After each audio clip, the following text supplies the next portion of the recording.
मैं अत्यंत आनंदित हूं कि आपसे संध्या अपने हृदय की थोड़ी सी बातें कर सकूंगा। अभी कहा गया कि ये समय अंधकारपूर्ण है और ये युग पतन का, भौतिकवाद का और मटेरियलिज्म का है। सबसे पहले मैं आपको निवेदन कर दूं, ये बात अत्यंत गलत है, ये बात झूठी है। इस बात से ये भ्रम पैदा होता है कि पहले के लोग प्रकाशपूर्ण थे और आज के लोग अंधकारपूर्ण हैं। इससे ये भ्रम पैदा होता है कि पहले के लोग अंधकार में नहीं थे और हम अंधकार में हैं। इस भ्रम के पैदा हो जाने के कुछ कारण हैं, लेकिन ये बात सच नहीं है। हम अनैतिक हैं, इमोरल हैं और पहले के लोग नैतिक थे, ये बात भी ठीक नहीं है। अगर पहले के लोग नैतिक थे तो महावीर ने किसको समझाया कि हिंसा मत करो, चोरी मत करो, असत्य मत बोलो? बुद्ध ने किसको उपदेश दिए?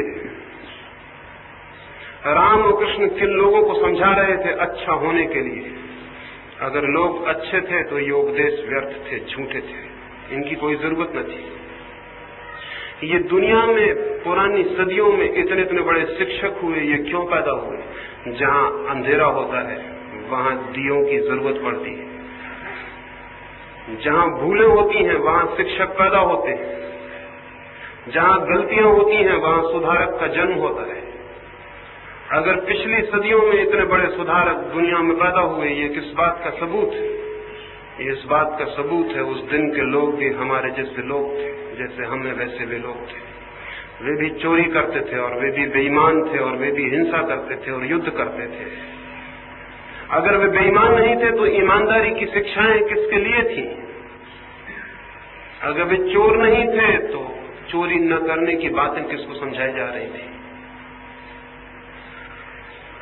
वे हम जैसे ही लोग थे, आदमी में कोई फर्क नहीं पड़ा है।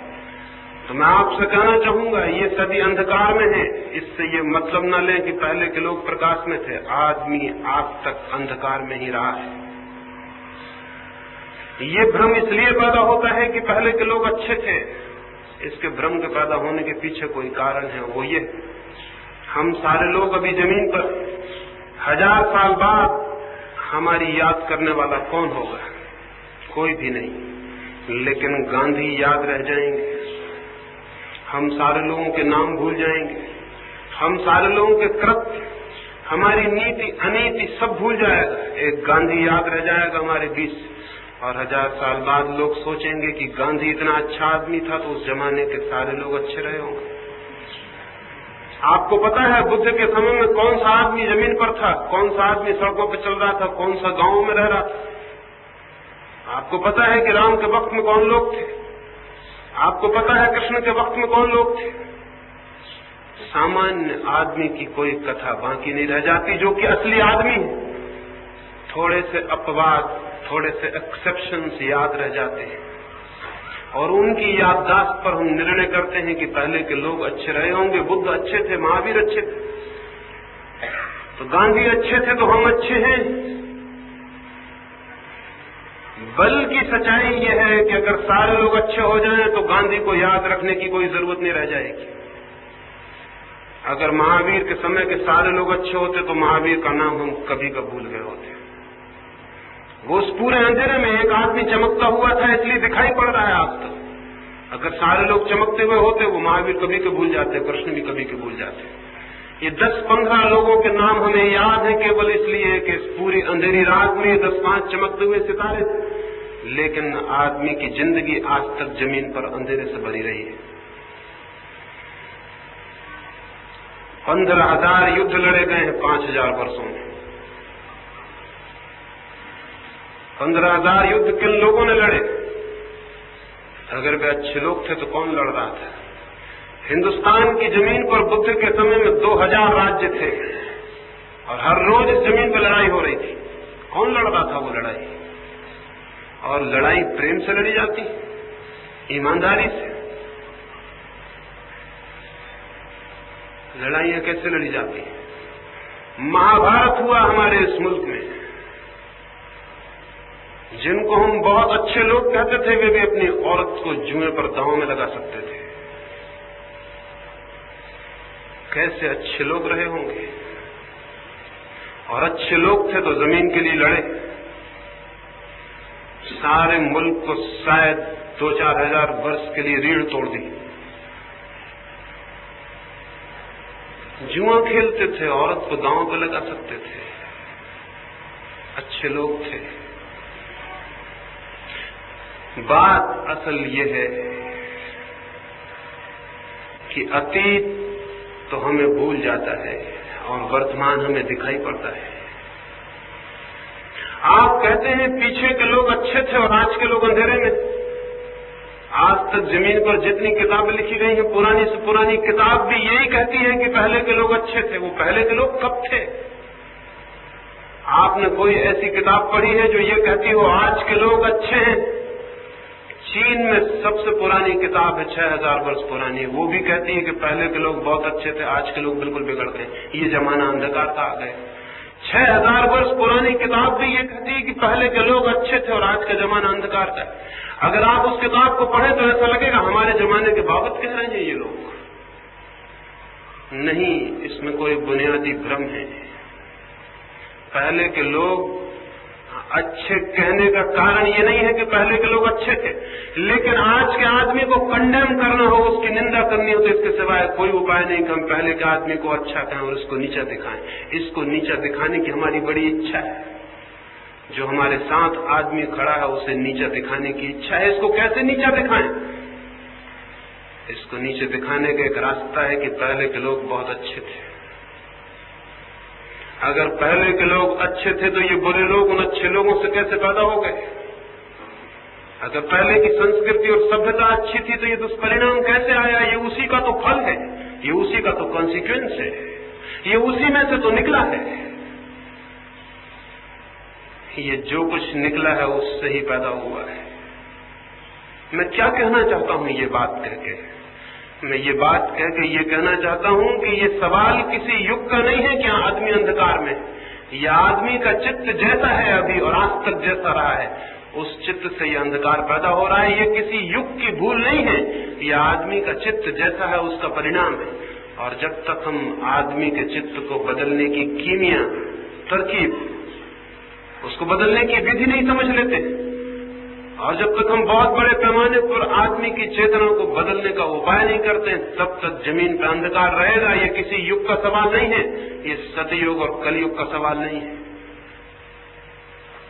ये सवाल आदमी के मन का है, और आदमी का मन वही है जो 5000 साल पहले था, उसमें कोई फर्क नहीं पड़ा। ये आदमी का मन क्या है जो अंधकार ले आता है?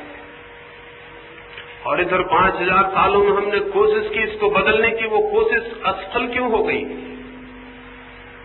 और हम आज भी वही दोहराते हैं कि इस आदमी को बदलना है तो उन्हीं बातों को दोहराते हैं जो 5000 साल में नाकामयाब साबित हो गई, फिर भी उन्हीं बातों को दोहराते हैं। तो ये जमाना आगे भी अंधकारपूर्ण रहेगा अगर उन्हीं बातों को हम दोहराए चले गए। वो कौन सी बातें हैं जिनकी वजह से आदमी का चित्त नहीं बदल सका? कौन सा कारण है जिसकी वजह से आदमी वहीं वहीं चक्कर काट रहा है, जैसे कोल्हू का बैल चक्कर काटता हो? जमाने गुजर जाते हैं, सदियां गुजर जाती हैं, आदमी वही का वही है। कौन सी बातें हैं? उनमें से एक बात सबसे शुरू में आपसे कहूं, निरंतर हमसे कहा जाता है कि आदमी को नैतिक होना चाहिए, मॉरल होना चाहिए। ये शिक्षा बहुत पुरानी है, ये कोई आज तो नहीं कहा जा रहा है, ये हमेशा से कहा जा रहा है। फिर आदमी नैतिक क्यों नहीं हो गया? तो हम दोष देते हैं कि आदमी की कोई गलती है इसलिए नैतिक नहीं हो गया। मैं आपसे कहना चाहता हूं, कोई आदमी नैतिक हो ही नहीं सकता बिना धार्मिक हुए, और धार्मिक होना बड़ी दूसरी बात है। कोई आदमी नैतिक नहीं हो सकता बिना धार्मिक हुए, लेकिन हमको तो बताया जाता रहा है कि नैतिक हो जाइए तो फिर आप धार्मिक हो सकते हैं, बिना नैतिक हुए धार्मिक नहीं हो सकते। ये बात बिल्कुल ही उल्टी और गलत है। नैतिकता धार्मिक मनुष्य की सुगंध है। भीतर चित्त में धर्म हो तो जीवन में होती है नीति। अंतःकरण परिवर्तित हो जाए तो आचरण हो जाता है दूसरा। नीति का संबंध है आचरण से, धर्म का संबंध है अंतःकरण से। लेकिन 5000 वर्षों से हम कह रहे हैं आदमी को नैतिक बन जाने को, और बिना अंतःकरण बदले हुए जो आदमी अपने आचरण को बदल लेता है वो नैतिक तो नहीं होता, विकृत जरूर हो जाता है। क्या मतलब मेरा ये कहने का? मेरा कहने का ये मतलब है कि जो आदमी अपने जीवन को नैतिक बनाने में लगता है वो क्या करेगा?